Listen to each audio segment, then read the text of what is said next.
डेरा मुराद जमाली में ट्रांसफार्म जी ख़राबी सबब घर अंदर करंट लगण करे 4 ॼणा फौत थी विया।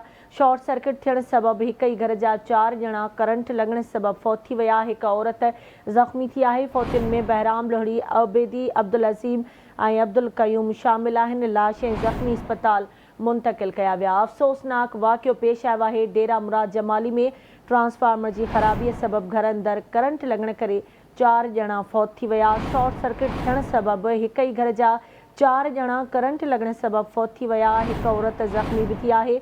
फौतियुन में बहराम लोहड़ी, आबिदी, अब्दुल अज़ीम और अब्दुल कयूम शामिल आहिनि। लाश और ज़ख्मी के अस्पताल मुंतकिल कयो वियो आहे। अफ़सोसनाक ख़बर अवां सां शेयर कयूं पिया। डेरा मुराद जमाली में ट्रांसफार्मर की ख़राबी सबब घर अंदर करंट लगण सबब 4 ॼणा फौत थी विया आहिनि।